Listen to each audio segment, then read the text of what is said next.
আপু আসসালামু আলাইকুম। ওয়ালাইকুম আসসালাম। আসসালামু আলাইকুম আপু। ওয়ালাইকুম আসসালাম। আপু কেমন আছেন? জি আলহামদুলিল্লাহ ভালো আছি। আপনি কেমন আছেন? এই তো আলহামদুলিল্লাহ। আপু আপনার নাম? আমার নাম পায়েল। কোথায় থেকে এসেছেন? আমি চাঁদপুর থেকে এসেছি আপু। বয়স? 20 বছর। পরিবারে কে কে আছে? পরিবারে বাবা আছে, মা আছে। আসলে আমরা খুবই গরিব। আমার বাবা খুবই অসুস্থ। আমার মা মানুষের বাসায় কাজকাম করে, সেই কারণে আমার বিয়ে শাদী হয়নি। আমার বাবা মা যখন আমার বাবা কাজ করতে পারতো তখন আমার বাবা আমাকে এসএসসি পর্যন্ত পড়াশোনা করিয়েছে। আপনি এসএসসি পর্যন্ত লেখাপড়া হ্যাঁ, এসএসসি করেছেন? পর্যন্ত হ্যাঁ। পড়াশোনা করেছি। আসলে আমাদের জীবনটা অনেক কষ্টে কেটেছে, সেজন্য আমি আর পড়াশোনা করতে পারি নাই।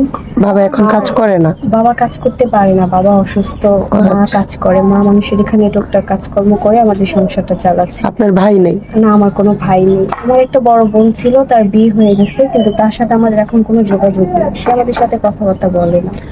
ও আচ্ছা, সেটা। এখানে একটা কথা কি আপু, পরিবারে যদি বড় ভাই না থাকে, বাবা বয়স্ক হয়, সংসারটা এমনি তো অনেক কষ্টের হয়ে যায়। যেহেতু আপনার মা কাজ করে আপনাদের সংসার চালায়, তার মানে আপনাদের পরিবারটা অনেক কষ্টে কাটছে। হ্যাঁ, অনেক কষ্টে আমাদের দিন কাটছে, অনেক অভাবে। কারণ বাবা অসুস্থ হয়ে যাওয়ার পরে আমরা খুবই কষ্ট করতেছি।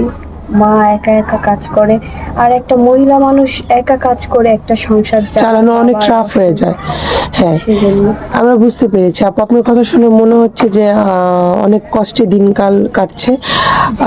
এখন আমাদের এখানে কেন আসছেন আপু, এটা যদি একটু কষ্ট করে বলতেন। আপু, আমি এখানে প্রতিবেদনে আসছি কারণ আমার বাবা মা আমার বিয়ে শাদী দিতে পারছে না। যেহেতু আমরা খুবই গরিব, যৌতুকের অভাবে। টাকা পয়সার জন্য আমার বিয়ে শাদী হচ্ছে না। আপনাদের এখানে আসছি, যদি আমি কোনো ভালো মনের একজন জীবন সঙ্গী পাই, যদি সে আমার দায়িত্ব নেয়, সারা জীবন আমার পাশে থাকে, তাহলে আমি তাকে বিয়ে করতে রাজি আছি। তার সাথে সারা জীবন থাকতে চাই। সেরকম একজন ভালো মনের মানুষ চাই। আর তার বয়সটা যেরকমই হোক, বয়সটার জন্য কোনো বেটার না। সে যদি দ্বিতীয় বিয়ে করে থাকে আমার কোনো সমস্যা নেই।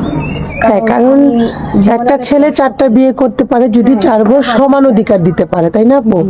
আর যদি সমান অধিকার না দিতে পারে, অযথা কোনো মেয়ের জীবন নষ্ট করার রাইট কারণ নেই, আমরা যতটুকু জানি।